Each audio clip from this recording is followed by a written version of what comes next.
Hey everybody, it's your old pal SimplySuperDave coming at you with episode 100. Let's just go ahead and do that. I don't know. I think after this episode, I might let it go for a little while. There's 100 great episodes of pure thought from your one and only for you to always go back and listen to.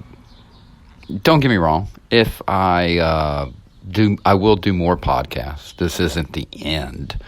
But I obviously have dropped off quite a bit here lately, probably because most topics I'm working 3 jobs, so I don't have time to just sit around and think and philosophize a lot of things that I usually do, or I had time doing once before. So here we are, at this point of episode 100. I never even thought I even sign up to do enough to do 100. I thought I might do a few, and that would be it. But even though, and the reality is that it's not a big hit or anything like that, I appreciate all the support and people that have reached out and talked about the podcast or said something to me when they saw me in public or whatever. Very nice. And like I said, I'm not giving up.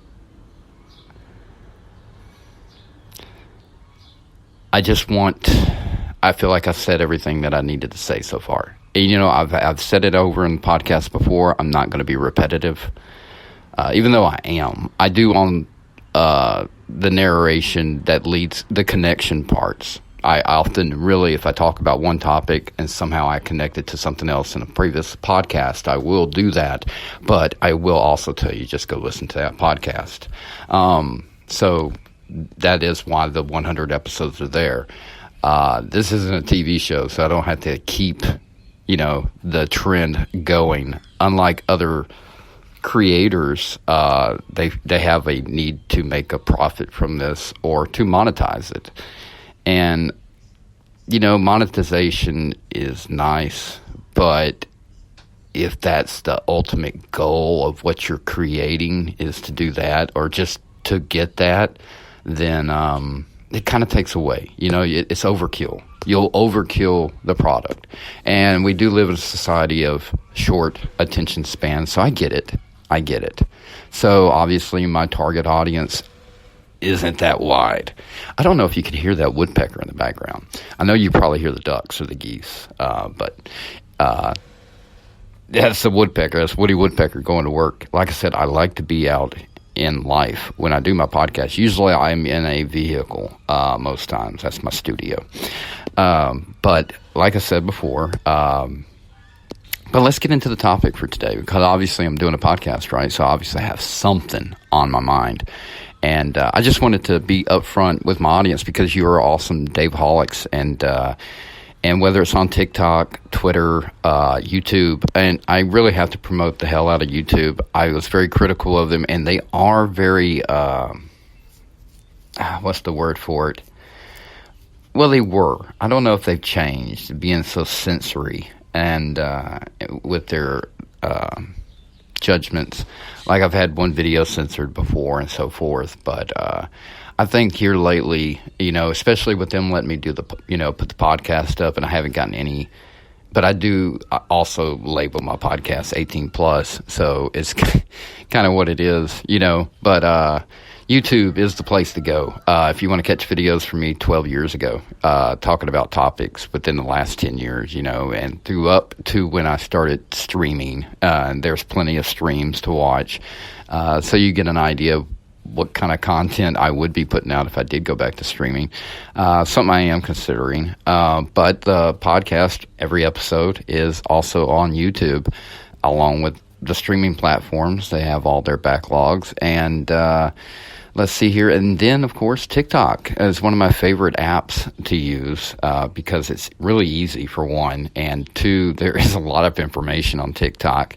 So if just not entertainment value, if you want to dig down a rabbit hole and find information on something, just like any other platform, it is good to question everything you see.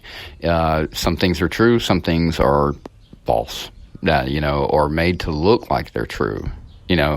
So it's a weird world, just like anything on the internet is. So to really crucify one platform, it is crazy, And the topic of today is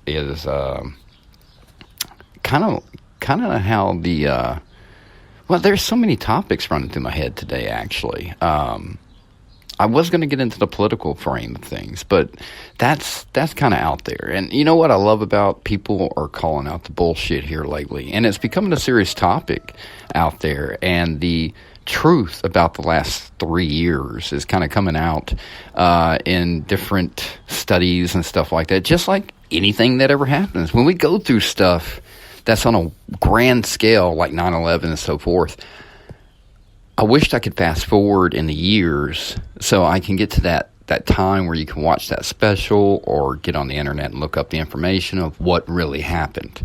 Because in the moment, no one knows what's happened. Even the Boston bombing, for example, great documentary on Netflix about that week.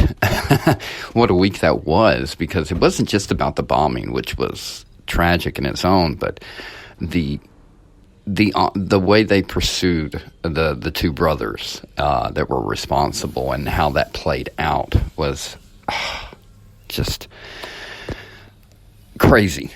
Literally crazy. And I'm not going to spoil it for anybody. But in the moment of the bombings, nobody knew what was going on. They didn't know if there was going to be more bombs. In that moment, it's scary. Very scary. But later on, when you get to go back and look at everything, how things could have went, what happened, and so forth, and that's life. It's why I do not like cancel culture and why I do stand behind freedom of speech and freedom in general when it comes to a topic. And even if I want to side with the side that wants to condemn the bad things about something, I do realize there is a perspective or a difference of people that would think that it would be opposite.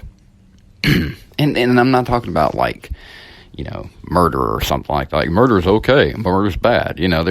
There's no two sides to that one. Okay, if you think murder's bad, you're just bad. Good, then you're just a bad person altogether.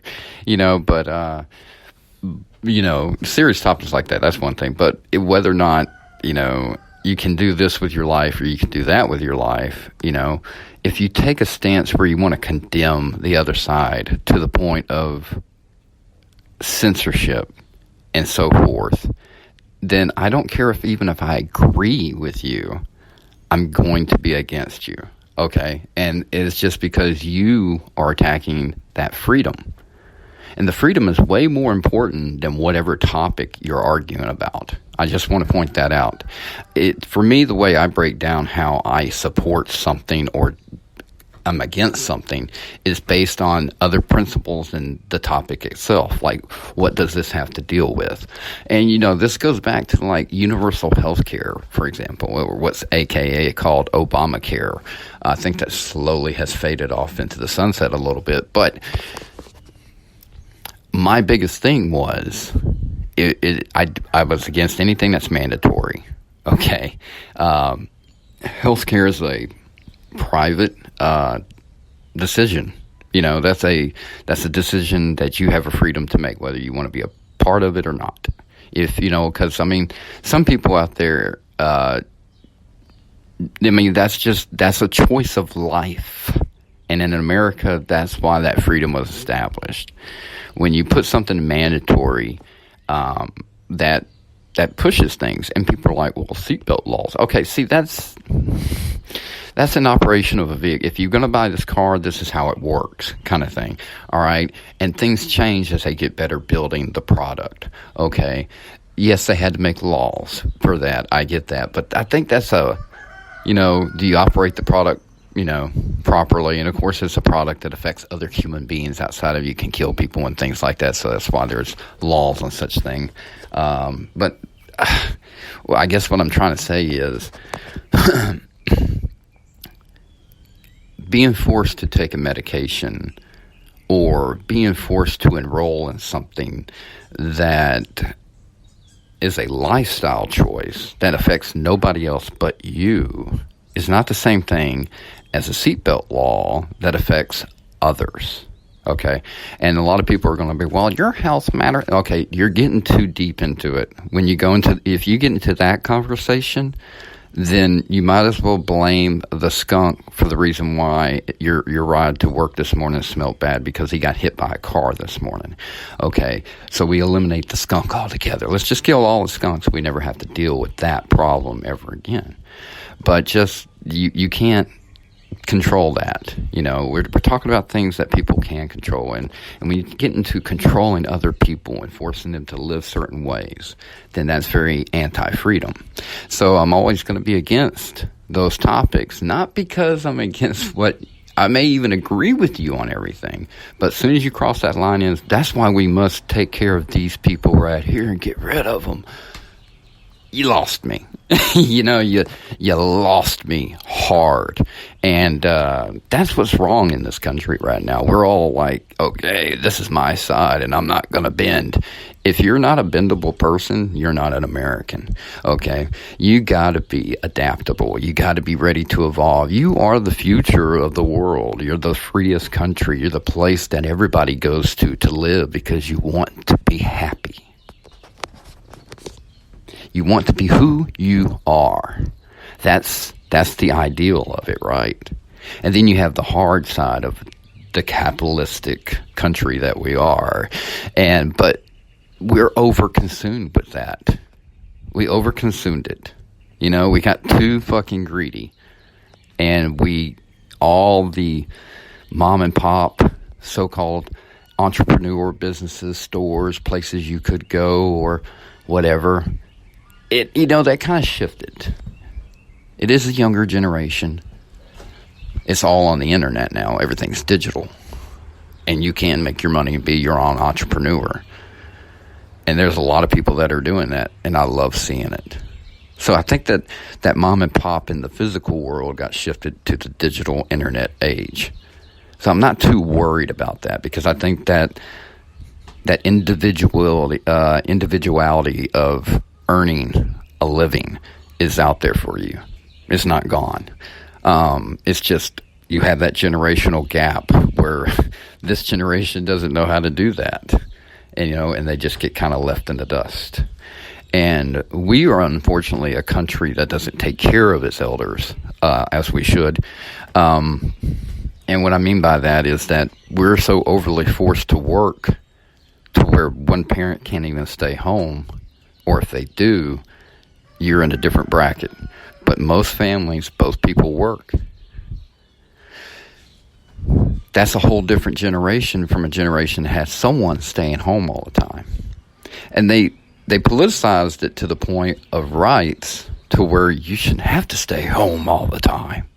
And so you want to work. You want to get out there and work your ass off. Men already do it, so they convince the woman to get out of the house. But let's forget man and woman here. I'm going to be respectful enough to just say the partners, the provider and the caretaker. Okay, you need one to provide, you need one to run the business. Okay, that's how it works. All right, if you have one do both jobs are going to slack. Okay, if you have one doing one job solidly and focused, then both departments are well taken care of. I'm just saying, yes, it's good to cross-train and have everybody know what to do. But my point is, why not get 100% out of this, instead of taking back from it? But our wonderful capitalistic country got to the point of greed that the nurturer, the caretaker, had to get out and provide too. We have two providers and part-time caretakers. Okay, that's what you got. You got full-time providers and part-time caretakers. Now you're given 150% because you're both pulling the 100% providing. The man hadn't taken less. He's added on because now he has to caretake the house. I did say man, didn't I? But you know what I'm saying. And then the other person instead of giving 100% to the house, takes it back to 50%, but goes out and puts out 100%, brings in another income. So now your lives have increased in stress to 150% instead of just the 100% you had to give before. And that's before you had kids. Okay, this is just talking about, whatever. Or if you wanted to adopt, however you want to have kids. There you go. Does that cover the basis pretty good there? Okay. Anyway, my point is, now we're at a point where you have to have 2 jobs, and a third job is cool. All right, so you're adding another 100% on somebody. And maybe part-time jobs each. So now you got a job and a part-time job. Okay, and but if you're on your own, you need about 2 jobs. I mean, if you have one job that's providing you a good, solid living, I want you to get down on your knees and everybody says look up, but my theory is God is energy and it's everything that connects us and what we are. So I say look down and thank God. I'm weird like that. I believe that's the reason why the bottom of your feet are called the soles of your feet. The soles of your feet, and that's your soul connecting to God whenever you walk on the earth. Think about it. And I'm not a religious person. So like I said, you got to go back and listen to the episodes. If I'm not a religious person, but I do talk about God, I'm very spiritual. Someone told me that spirituality doesn't exist. It's just a bunch of scientific things that happen inside of you. Yeah, but the spirituality is the enhancement and the essence to want to name it, to figure it out, to understand it. Where does that come from? Where does the questioning come from? Where does the that X factor, that deep thought process that we all have the ability to do? You know what? That brings me into my next topic. I don't even know what that topic was. But that topic was really about just how, life is so vastly different than it used to be. And I'm part of that generation that understands the before and the after effect of the internet and how it has changed social mentality and the new, like we are living in the beginning of the digital age, okay? That first 20 plus years of it, just like the Industrial Revolution over 100 plus years ago when that kicked off and the changes it made across the landscape of this country and vastly changed it. It did. I can't imagine another 80 years from now where we're going to be, if we're here at all. If you've heard the previous podcast and the last few episodes, then you know that I've talked about AI. AI is a scary topic, and I have seen a lot more conversations on TV, movies. Just there's a lot. Well, not movies. Movies existed already. We had Dangerous AI in 2001, The Space Odyssey. Hello, Dave. Good morning, Dave. I love so many Dave references there. So we've always had that movie idea of the Terminator, Matrix. You just go down the line. It's very fucking endless. So it just seems like it's something that has been known for a while. And I found an interview, actually a public speaking back in 1977 where a man pretty much is saying the exact same things that these guys that are warning about artificial intelligence are saying today. And GPT-4 is already out. I hear the warnings about Chat GPT-3 and 4 is already out there, folks. I just did a podcast, and GPT-3 was kind of new at the beginning of the year. We're in May, folks. We're not even halfway through the year yet, and it's already evolved to a 4. All right, which means it's way more complex than it's thinking than it was just in the 3. What's scary and why people were bringing it up is because of the monetization part. That's what the topic was, how we monetize everything and just takes away from it. It really does. I can't replicate how I feel about this moment again for you tomorrow just because I want to be on the air for an hour. You know what I mean? I believe the topic has to be had, and then there's no point in it over saturating the market with the same conversation over and over again. unless it evolves into a better part of the conversation where you solve or figure out whatever it is you're talking about. And our generation right now is more at a divided level. And we got to, like I said, you got to bend. If you can't bend, if you can't see from a different perspective, you're not going to be a helpful part of society. It's just that simple. But don't get me wrong. I need those people to be up there on that wall. You need me on that wall. You want me on that wall. There are certain people to do dirty jobs, that do the things that we need to have done in this country. You can't get rid of them. It takes everybody. We're a melting pot. We need all the different varieties to be working and doing their parts, their ways. So everything continues to move forward in the right way. But we are so divided based on the politics of career politicians, people that have never had a regular job, that's never lived a regular life, making rules for people that live regular lives and work regular jobs. It makes no fucking sense whatsoever. Joe Biden is the perfect example of this, and he's not the only one. There's a bunch more for him and are here now. And they've been in office for 40 plus years. Man, it just exhausts me thinking about that. 40 plus years. How in the hell are we as a people allowing this kind of thing to happen? I mean, doesn't it make anyone just question why that the House of Representatives and Congress are the only two departments that are no term limits? They have term limits on every fucking thing else. Every fucking thing else. To keep the illusion that, yeah, not the same people are ever in office for too long, except for Congress and the House of Representatives. I don't know. I think the House does. No, they possibly can't, because House and the and the Senate kind of work, together. That's Congress, so no term limits. They need to have term limits. There's no reason why any person should be able to serve in politics 40 plus years. That is 2 careers. That is 2 military careers. That is 2 baseball careers by Derek Jeter. I don't know about you, but Derek Jeter can't play ball like he did 40 plus years ago. Or it's a mental game. Well, then that's even worse. Because if you don't see Joe Biden up there babbling like an idiot sometimes, great. Sometimes they get him on his right meds and he's up there and he's speaking just right. But I'm just saying, you don't go to a nursing home to find the next leader of your country. You need someone primed and ready to go. Whether you're all for them or not, if they got the spunk, because we should all, whether it's a Democrat or a Republican that gets elected to office, we should hope they can succeed.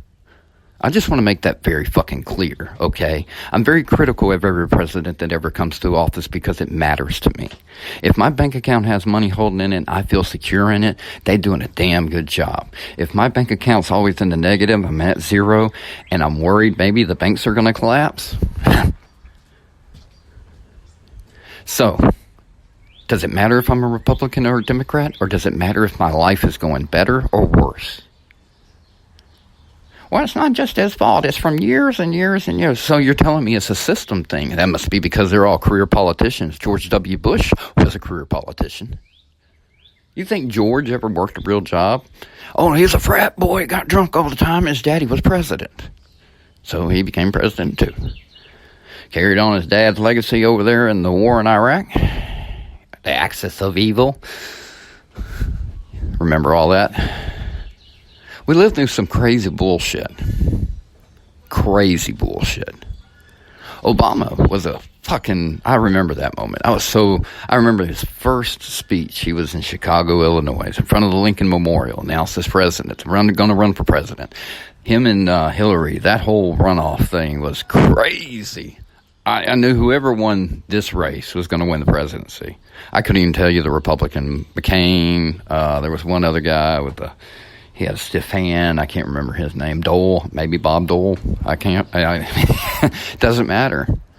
But Obama killed it. But somewhere in the middle of his first term is where I saw that he was a great speaker. He was a great everything. But he was And he did a lot of great things. He did push the country forward in a lot of great areas, not taken away. But just like any other president, I'm looking for the JFK. I'm looking for our next JFK, and every one of them that I think that's going to be that next JFK doesn't happen. Putin made a very good point in an interview the other day. He mentioned how no matter who wins presidencies, that they can say whatever they want. They're going to get in there, and then they find out that they can't do any of the things that they said they're going to do. Because the men in the ties will show up and tell them, this is the agenda, this is what we're doing, get on board, or, we'll shoot you in the head in the middle of Dallas. Basically. So I kind of feel like our country is overly monetized. And when you narrow down to it, because we talk about the politics, but really, who owns the politicians? Who pushes? Who throws the money on the table? Who does all the lobbying? Oh, bingo. Corporations. Corporations' whole purpose in life is monetization. That's right. We're going to make money off of every fucking thing that we can. So how does this bring this all full circle to the digital age of things? For the same very reasons why, instead of hating commercials on TV and hating commercials on your YouTube videos, now you can't even watch a fucking Facebook video without an ad popping up in it. It's a 30-second video. I got to watch a fucking ad for 10 seconds? You got to be fucking kidding me. And right in the middle of it. They don't put it at the beginning or whatever, Some consideration. I hate watching a video and I have to wait. I mean, come on. But seriously, that's not the monetization I'm talking about exactly. It's you. That's right. Your interest. What movies you'd like to see. What social platform are you using? What meal did you have last night? Are you posted enough? Did you comment? Did you like? Did you share? It's your data. Data. Whatever you want to call it. Potato. Your data has been monetized. Now the most financial viable commodity on the planet, which for the Industrial Revolution was oil. That is what built the entire Industrial Revolution and everything that was associated with it. Oil was the driving thing that pushed it all. And we lived through over 100 years of that. And we still are. It's never going away. Now, it's data. That's right. Information. Data. Something that's not really tangible. It is if you want to count the buildings that store all of it. But on servers, I'm telling you folks, all your data, everything that's on the internet is in servers, actual physical form. There's nothing that's just invisible, But yes, the data itself, if you turned off all the power, blew up all the buildings, that data would be all gone. But I think we're at a point where we're past that, right? It would take a asteroid hitting the planet to eliminate that problem. But so data is now the number one commodity on the planet. You, everything about you. They have monetized you completely. And because now government has saved America in every situation, the government now has more control than it ever has in our country. And what I mean by that is if you look back over the 20 plus years, especially since 9/11,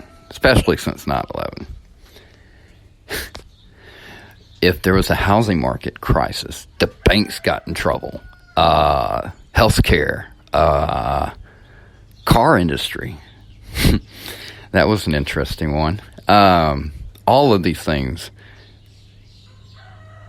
When the car industry, those certain companies needed to be built, you got government help. Well, of course, when government helps you, government's going to control the situation. That's how they help you. Well, we'll help you, but you got to do it like this from now on. But this is the way it works. Okay, that's an unprofessional telling a professional how to do their job. Even though the professional's going bankrupt, that's somehow how capitalism works, I thought those businesses should have went under and then let new businesses rise and take over. Obviously, that's how free market works. But when government steps in and saves something like banks, businesses and such like that, and then you're giving control to the government. Exactly. Which was why I was against universal health care. Because now instead of getting to the point where I could afford health care and choose any doctor I want to, as long as they took insurance, now I had only select people I could, like I said, you get it, but it's limited. And if you don't got it, they're going to Band-Aid you and then let you die. That's just how they go. And I'm cool with Band-Aids. All right, which is why I choose to live the way I do. Plus, I don't make enough money for health care anyway, so I just make the best of it. I'm happy with it. I learned to live life without it, okay? And that's just how it is. That's how it is for people like me at the bottom, that are working all the time and can't get ahead, probably mostly because of their own financial spending ways or whatever, not enough fortitude in me to make the change and dedicate my life. I'm too old for that. I'm not in my 20s. I don't have them. You know what I'm saying? I'm just passing on, hey, if you're younger and listen to this, pick something, stick with it, put some money in the bank, if there is a bank. But going back to the government jump-ins, here recently, look what happened. They reversed Roe versus Wade. What the fuck was that about? It was about abortion. No, actually it wasn't. I love how they use abortion as the front on all that. Because let's face it, folks, Roe versus Wade protected your medical privacy. For example, the reason why they could not force you and make the COVID vaccine mandatory was because it was protected by your rights covered in Roe versus Wade. They can't do it. They can't force you to medically do anything. Okay? That's just the way it is. Well, that's what it is with schools. Again, you're an adult. You live your own life. If you're not going to a place that's going to put you in groups of people, then you don't have to worry about it. Well, grocery store, that's a choice. Schools aren't. If you're going to school, you got kids, especially kids. Kids have to be vaccinated, with everything. Well, I know that's a touchy subject, but kids aren't adults, okay? By the time you're an adult and a vaccination comes out, you probably have already built up the immunity for it. Okay, you know what I'm saying? But kids are building immunity. Older people are losing immunity. If you're in that middle range, you should have a lot of free will on your own medical choices. That's all I'm saying. I hate when people compare two aspects to, like 4-year-old is not the same as a 42-year-old. Sorry. You're comparing the two. That's like corn on the cob versus, cream corn. Yeah, they're both corn, but they're not the same, okay? You're not going to treat them the same. You don't eat them the same. It's the way it is. That's life, so the rooster is really getting into this.